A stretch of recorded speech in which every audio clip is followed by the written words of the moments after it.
Former executive turned lifestyle entrepreneur, Connie is ridiculously dedicated to inspiring individuals to activate their power and live their dream as a lifestyle entrepreneur.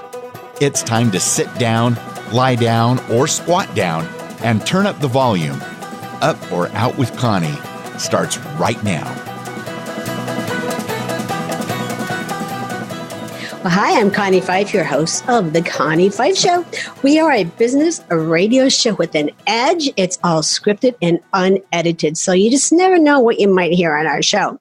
Our show, it's heard everywhere, and we're hitting 190 networks. We're in 145 countries, and our listener base is just a mere 5.5 million hits to our consolidated websites every single month. So I'm just so excited about that. And that's because we bring on awesome guest, and today is no exception, because today we're going to be talking about becoming the new boss. And our guest, he's very accomplished. He's an executive coach, an organizational consultant. He is a much sought after trainer and lecturer. He has a very practical, action-oriented approach, which has endeared him many clients. His personal experience in the leadership field that also allows him to understand the leader's needs and craft those solutions to help you optimize your performance and your success. So welcome to the Connie Pheiff Show, Naphtali Hoff. Hey, Thank you, Connie. Today? Yeah, it's a pleasure to be here. I'm super excited. So is it a little bit cold where you're at yet? Well, actually, it's a warmer day today. Oh. But yes, by Californian standards, every day is colder, I would think. Yes, it has been cold. We've had actually some very wintry type days thus far. So I am hoping for a little bit of an uptick. But I don't think that that's what the prognosticators are offering us right now. Okay, yeah, I know that they've been getting some snow back there. As you know, I'm from the East Coast, and it's so funny because I got up this morning and I was like, brr, and my husband said, it's 62 degrees outside. It's funny you say that, because I remember doing a training down in Orlando. It was like 60 degrees. It was January. Yeah. And they're walking around in fur coats. They're walking around in all sorts of wintry weather. And I actually spent 3 years as a school head in Atlanta, having moved from Chicago. Oh, okay. So you could just imagine, I went from a January of single-digit highs right. to a community where if it got below 50, everybody's bundling up. Right. So it's interesting. It's really relative. It is relative. Try not to lose that. Yes, because when we first moved here, so we're here almost 5 years, and when we first moved here, I'd be out walking in T-shirts, with short sleeves, and people be bundled up, like you said, and I'd be thinking, oh, you people are crazy. Like, what is wrong with you? So it's about... Now you're one of them. Yeah, that's what he said. He goes, you become a Californian. That's what happens. They say your blood thins. That's what they call it. I'm not quite sure, but there is something to be said about that. There's no question about it. There is, definitely. Yeah. There is for sure. And all my family's still back in the Northeast, and I spoke with my brother the other day who was up in Albany, and he's like, you're not coming back here, right? He goes, you are definitely not coming back to this weather. I said, I don't think so. I think I'm good now. It probably would take you at least a year to get readjusted, I would think. Yeah, I bet. And what I wanted to talk about with you today is management versus leadership, because that gets to be a really confusing, just like we said, we have to adjust with weather and acclimate ourselves to different things. And I was working with an organization recently where they had promoted this gentleman. He was a manager, and I mean, phenomenal manager. But they brought me in because they promoted him into a leadership role as their definition of leadership role. Mm-hmm. And they couldn't understand why he wasn't able to make that adjustment. And I know that this is what you talk about, and I thought it would be a great thing to talk about today. What's the difference between management versus leadership? Because you could be a janitor and still be in a leadership role. Yeah. So what's your take on that? Yeah. So I think, it's a great question, by the way, and a lot of people are interested in it. And it's one of the areas that I focus on in my book. It's actually chapter 2. So it's like right there when you first get started. Oh, okay. And I put it there in the beginning because I do think it's important to kind of like frame the conversation. When somebody is beginning as a new boss, in many cases, they probably have more managerial inclinations than leadership inclinations. They're thinking about the technical elements of their work. Right. What did I do really well until this point in time that's going to leverage my capacity to move forward? And they're thinking, well, why did I get promoted? It must be because they want the old me, maybe, so to speak, on steroids. They want the old me to, to outperform yet and sort of do my magic with everybody else. So I kind of become, as Michael Gerber might call it, the E-myth, the notion of the super technician. I was a technician. I was really good at it. I was a great salesman. I was a great producer, however production is measured. And so now you're asking me to kind of rise up the chain of command and take ownership and lead other people. My thinking is that I want to continue to be a producer because that's ultimately how people will see the value in my work. And that's frankly all I know how to do. Right. Oftentimes we forget that to move from something other than a leadership position into that role, whether it's into second tier or top tier, does require a reorientation of the mind. Yes. It's no longer me, it's we. And leadership is a lot about creating that we, not just in terms of building relationships, which is really critical. It's fascinating, by the way, Connie, as I was writing the book, first of all, the genesis, not to make this all about the book, but to give you a sense of where this is going. I began by writing blog posts. And over time, they kind of pieced together in a natural way. I wanted it to be very niche specific for new leaders, in part because I wanted the book that I never had that I needed when I took my school leadership position, that if I only would have had this guidance, I may have had a different outcome. Not that it wasn't great in many ways, but it definitely, there were a lot of bumps. There's this joke that is told where a reporter comes to a successful businessman and he says to him, "Sir, you've had such success over the years. How did you make it happen?" And the answer he gets is 2 words: good decisions. So he says, "Well, that's great, but how do you make good decisions?" Right. And so the professional, the successful CEO replies back and he says, 1 word: experience. So now the reporter's interest is really piqued here, and he wants to find out, well, how do you get that experience? And he says 2 words: bad decisions. And so we all realize that experience is the outgrowth of decisions that we make. But the goal of the book was to kind of shorten the runway and to help people to learn from the experience of others so that they're not duplicating other errors. Right. And they're producing more good work from the outset. And what I found fascinating is that as I'm writing the book, I'm spending less and less time focusing on technical skills. Right. What do you need to know about your business? Right. And almost exclusively focusing on soft skills, almost exclusively on the relationships, on how do you gain equity with your people? How do you manage change? How do you delegate effectively? And all of that, there are managerial elements to it. If you're delegating, so you have certain check boxes. Those are also exactly what you're saying. You don't learn that in school. You don't learn in school. No. Yeah. It's interesting. I mentioned to you before we got started today. The technical skills, but you don't learn that in school. Right. So I was mentioning in our conversation before the podcast today that I actually I hosted somebody else on my podcast, and that person is a CEO of a publicly traded manufacturing company. They produce concrete. And he was in the military for many years. And he has, as a result of that experience, for whatever the reasons, 4 advanced degrees. Now, I happen to have 2 masters and a doctorate, so I'm close. But 4 is a lot. Well, even three is a lot. Even 3 is a lot. So 4 is a lot. Wow. And I asked him, I said, well, what did you learn that you didn't learn from school? In other words, what are you using in your day-to-day? And invariably, almost every time that question is asked in one form or another, the answer is the relationships, the soft skills, how do you manage people, especially now, as you know, with millennials. It's a totally different breed of worker. Yes. Their interests are different. Their needs are different. What they find fulfillment from is different. And so being a leader is about knowing your people, knowing how they tick, how can I connect with them?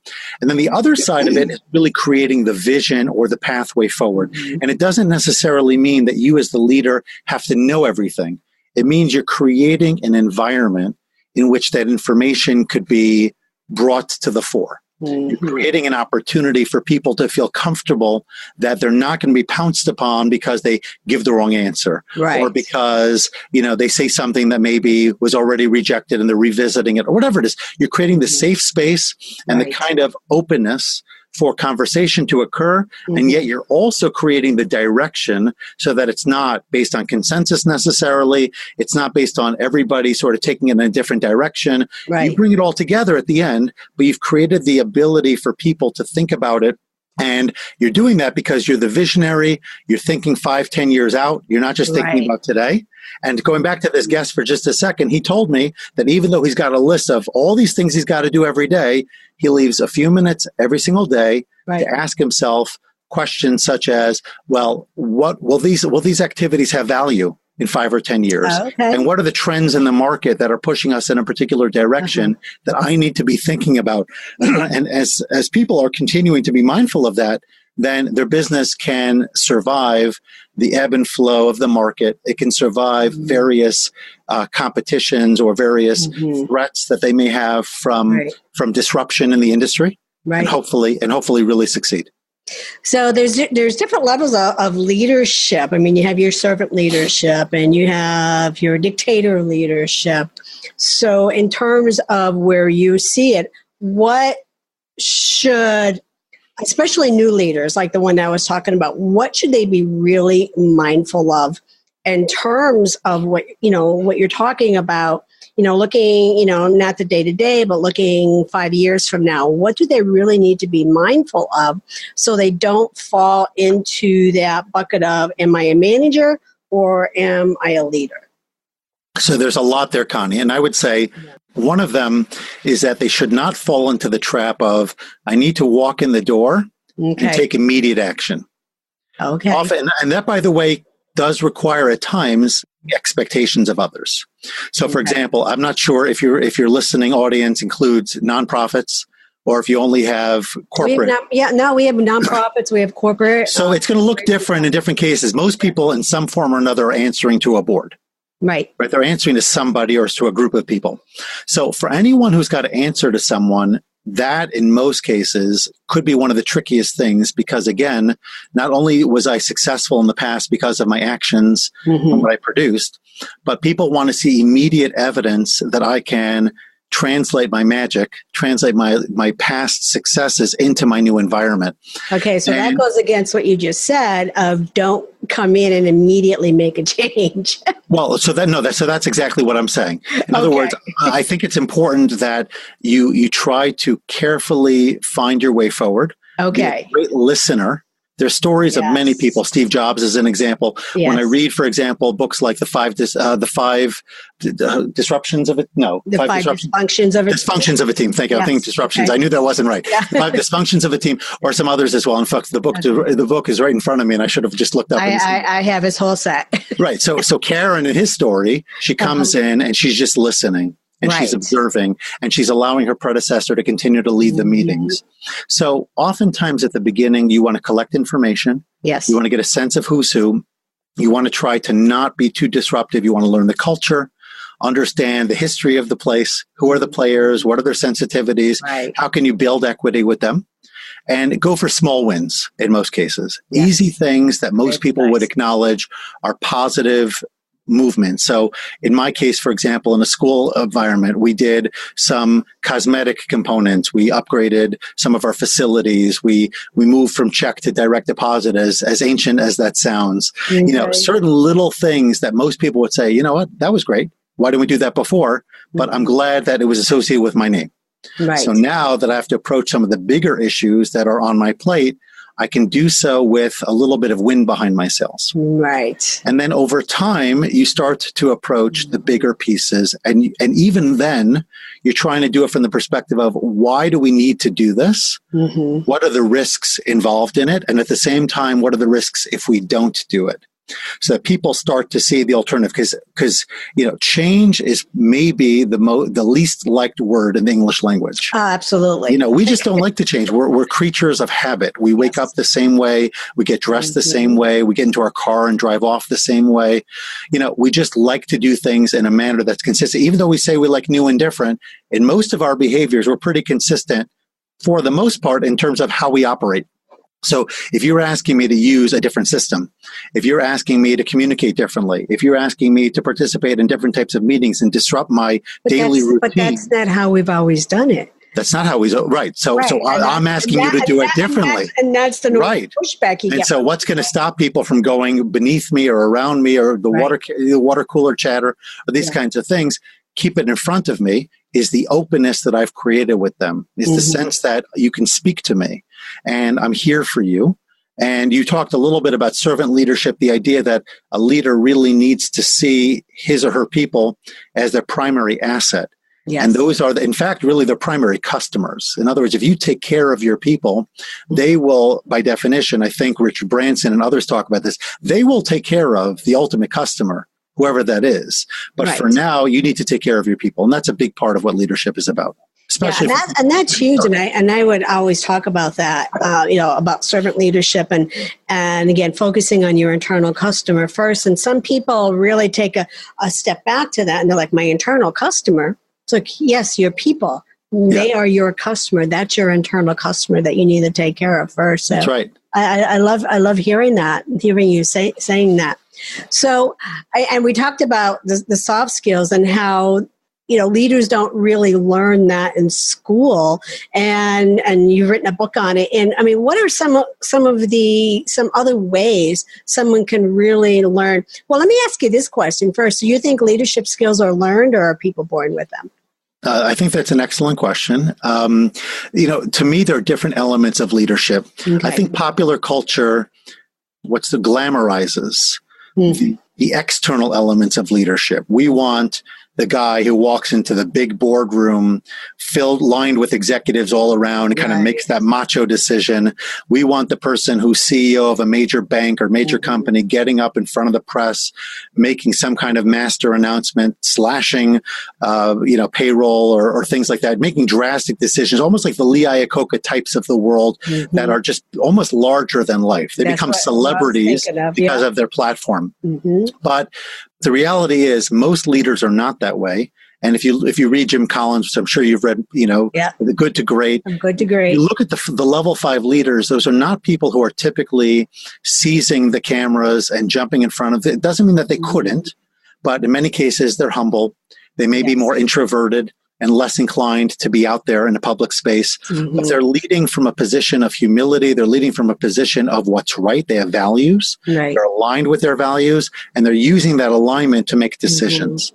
So to answer the question about whether it's made or whether it's developed, I do believe that it's a combination. Yes. But I think that it's a lot easier to be a leader in some ways than people think, because people associate it with, well, I can't be that. I can't necessarily be that image that we have of what a leader needs to look like, but really you can, because what people need from you, they need your expertise, certainly, but they need like we talked about before, they need the holding space to operate, to grow, to communicate. And if you rely on the collective wisdom of your people, you don't have to be as front and center as you often think. And you don't. I love that you're saying that, because, again, I talk about leadership, but I also talk about that leader that's leading from behind, that's lifting their people up. And Jim Collins, definitely, a great book. And we actually use that as a book when we were doing our realignment with Girl Scouts. That was one of the primary books that we were following. But again, again, for me, it's a really good leader is leading from behind. It's holding other people up. It's allowing other people be in the spotlight. The leader doesn't always have to be that person to do that. And that's, to me, what a great leader does. They help other people, encourage other people. So, and if I may just add one thing to that, and one of the things that I present on a lot that people get very excited about is delegation.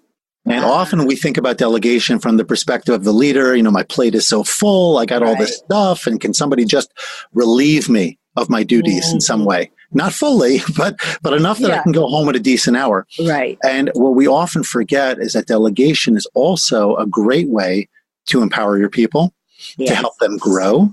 Yes. And then you, like you talked about, leading from behind, you're still holding them accountable. Right. You're still having those conversations. What's working? What isn't? How do we do better? But it's coming from a place of, I want to position my people. I want to fill the leadership pipeline. Leaders can often be afraid to fill the pipeline because they're worried, will that person now take my job? And that's a scarcity mindset. mentality. But if you think from abundance, then that person may ultimately leave you. They may all become a CEO somewhere else. But isn't that wonderful? I was listening I sometimes listen to sports radio, and they talk about how certain coaches, I'll mention Bill Parcells, a relatively well-known coach, but you're out from out east, so you probably heard of them. So they talk about the coaching tree. And he had this coach who coached under him, and this one, and now they've become NFL coaches themselves, and who's had success. So wouldn't it be great if every leader had a leadership tree that have people who are CEOs or leaders in other companies, that they facilitated their growth. They gave them opportunities to shine to the point where others saw the value in them and they took them on as chief executive. And that there is no greater compliment than that as a leader, to know that you've had someone that you've coached, worked with, mentored, and they've been able to move on to another, to another position. Although as sad as it is, because it's happened to me, but at the same time, it also gives me pride to know that I had something to do with helping that person be able to move on. But you did more than that, because you amplified your impact to other organizations. Isn't that true? That's right. Give yourself another little pat on the back there. Yeah. Absolutely. I know, to the point where I'd be like, okay, I don't want to teach anybody anything anymore because I don't want anybody to leave. Yeah, understood. But that's not who I am. That's not what I do. The Connie Pheiff Show is heard everywhere. You can find The Connie Pheiff Show on most of your favorite networks. It's time to now recognize and thank our major networks for all of their support. In the house, we have Conscious Business Radio, C-Suite Radio, Transformation Radio, iHeartRadio. We are also heard on Google Play, Apple, Radio, Stitcher, and so many more that I just can't keep up with them all. I'm Connie Pheiff, your unstoppable diva. Learn more about our gym and how we can work together at my fancy schwanky website, ConniePheiffShow.com. I'll see you over there. Until then, like, share. Now back to the show. So in the world of the show, I have a couple questions that I'd like you to finish. So the one is, what makes you unstoppable? I think every day just waking up and reminding myself of my why is what makes me unstoppable. I'm an educator at heart. I was a teacher, I was a principal, and now in my coaching work, I say to myself, even though it's different, coaching is not about teaching as much as creating awareness and then holding people accountable. At the end of the day, it's uncovering their why. It's uncovering their purpose. Mm-hmm. So I just got off the phone before our call with a prospective client. Okay. And at the end of our conversation, he's in real estate in the greater New York City area, and he's struggling to get beyond a certain level of income. And he said to me, everything you told me or everything we discussed was right in front of my nose the entire time. Right. But through your questioning, you uncovered it and you put it in front of me. So when I get feedback like that, that makes me unstoppable. Yeah. And that's what makes for a fantastic coach, to be able to do that. So we talked about a couple of books. What would you say would be your favorite book then? Your favorite business book? That is a great one. I probably have a few. I definitely love Good to Great. I think it reminds me ultimately what leadership is all about. Right. I like The 5 Dysfunctions of a Team because it brings together a lot of different elements and how people interact, and the idea that you don't have to ultimately come to consensus, but you do need to support each other all the way through. And then there's some coaching books, for me, since that's my work. I'm trying to remember the titles offhand. I'll probably have to send it to you and maybe we could add it to the show notes. That's fine. But there are some really great books as well, which I would encourage everybody. In fact, I'll tell you, let me see if I could pull it up real quick here. There's one that I was just listening to, The Coaching Habit. And that's great for everybody because it's not just for coaches. It's for anyone who wants to be a coach in their workplace. And all of us really should be thinking about that. If you're a manager / leader, whatever your exact title is, however you call yourself, you want to be coaching your people. That's ultimately going to drive positive change. Right. It's going to deepen learning. It's going to habituate people to the right kind of behavior so that you don't have to be there time and again. So we want to be putting our coaching hats on every day as leaders and saying, how do I tap into my people, make the connection, but also ask the kinds of questions that will get them unstuck, do the right things, and drive them forward. Yeah, get them to tap into what they do best, and That's right. take that and drive that forward. Absolutely. Yeah. So, do you have a success quote that you live by? I do, but let's see here. You know what? It's interesting. This is not really a quote, but I think that from a coaching perspective, one thing that really sticks out to me is I ask all the time is, and what else?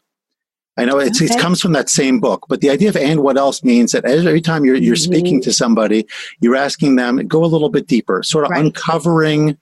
I probably should give you a quote about leadership and management, which I'm going to do in a second. I'm going to find one. But, but before I do, just that point of and what else is so powerful, because what it does is that we think that this is the problem. Right. But in many cases, there's really a problem behind it. And you go a little bit further. And what else? Yes. And you keep asking it. And it's hard to do that sometimes because you feel like they're going to just throw a bag of who knows what at me. They're going to get so annoyed. But if you just are willing to go a little further, you can achieve great things. And here's my quote. It's from Rear Admiral Grace Murray Hopper. And as you manage things, you lead people. You manage things, you lead people. You lead people. So you make the distinction. I can manage a process, I can manage a company, but the people, the connection, that's really what leadership is all about. Because once you've engaged and once you've connected, people are willing to follow you. You know, John Maxwell talks about this. He says, I don't know if that's a quote, but there's a matrix. And he says that if people don't like the leader and they don't like the leader's message, then the outcome is obvious. Get another leader. Yes. If I like the leader and I like his or her message, then get behind the leader. Those are clear. But what happens if it's 1 out of 2? So if I like the leader, but I don't like his or her message, find another message. But if it's I don't like the leader, but I support the message, find another leader. Okay. And that's why this is so important, because at the end of the day, people follow people. People follow. They do. Leaders. They follow. People. They don't follow messages. If I don't like you, I'm going to block out your message. That's right. It doesn't I'm going to find a way. Right. Yeah. And that's really why this whole piece of soft skills and engagement is so critical. Nice. Yeah. So. It was a long answer to your question. I'm sorry. No, that's totally fine. Okay. So, and I know that you have a giveaway with your book. Yes. So here it is, by the way. Tell us about that. It's called Becoming the New Boss. Okay. And I don't remember exactly. I know we signed up a little while ago, but I'm sure it's in the show notes exactly what we're doing with the specifics. But this, I think, is a great book because not only I wrote it, and my mother tells me it's good, but because there aren't many books out there that are positioned specifically for people who are just getting started or transitioning within leadership. They focus on other things, and there are a lot of great books out there. Leadership may be the most written about topic of all. I mean, I don't know, but it's not for lack of content. But this one is designed to walk you through the process to determine where would be a good fit potentially for me. Right. What do I need to learn about? How do I get started? The first 90 days, all these kinds of things. And then eventually moves them into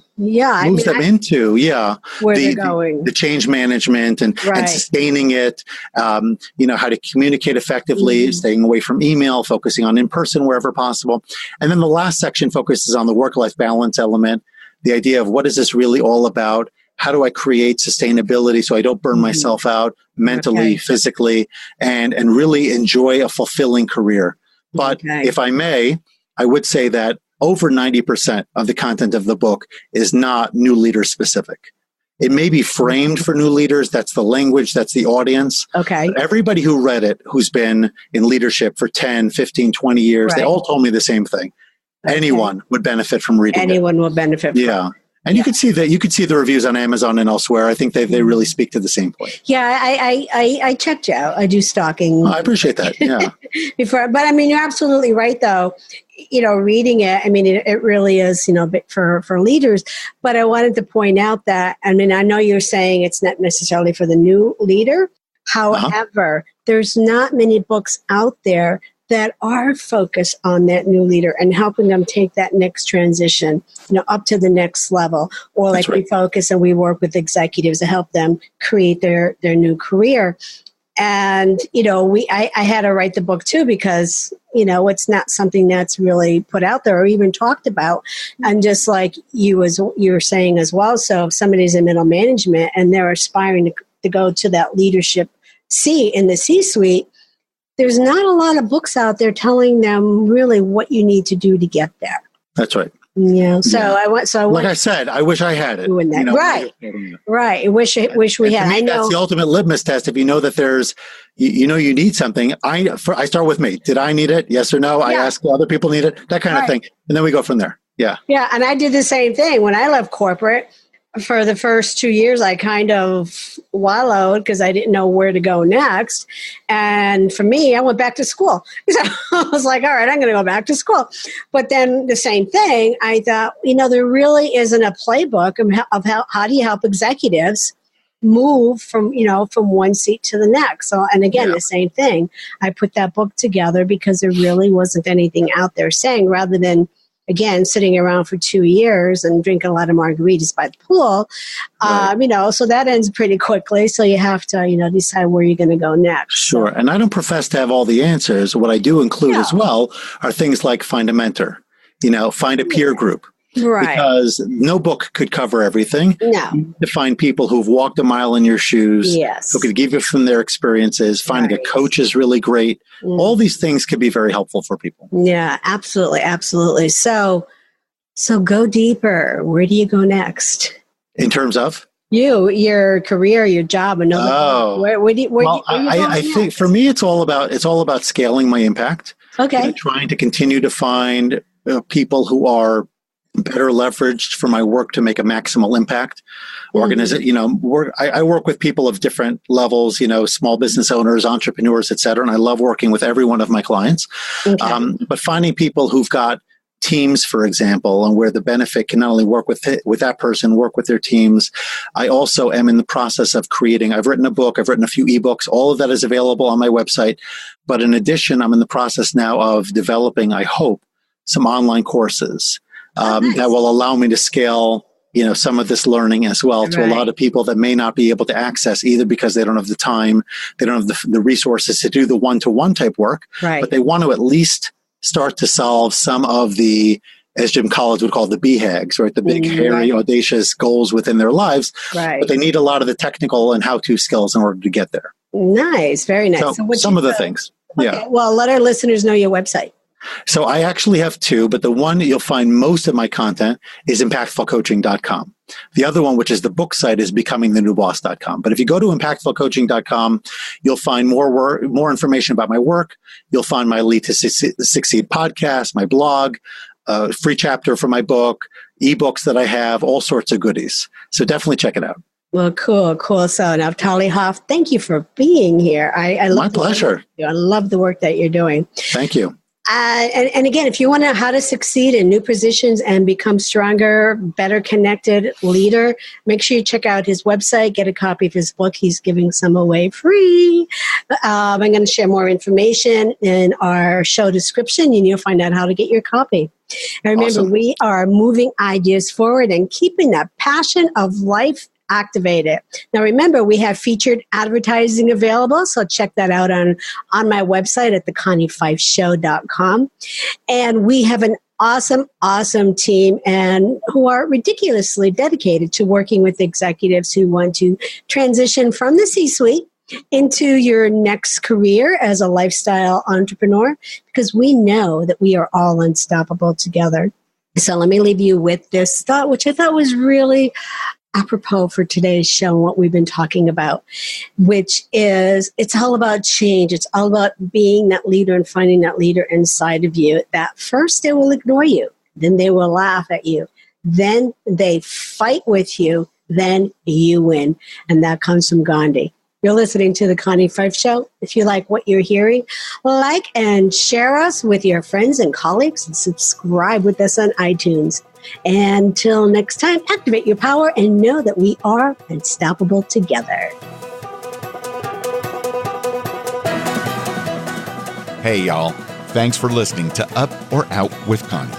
If you like what you hear and would like to be a guest, email the team at bookme@uporout.com. Learn how you can activate your power at activatemypower.com. We'll see you over there. Activate your power and be unstoppable together.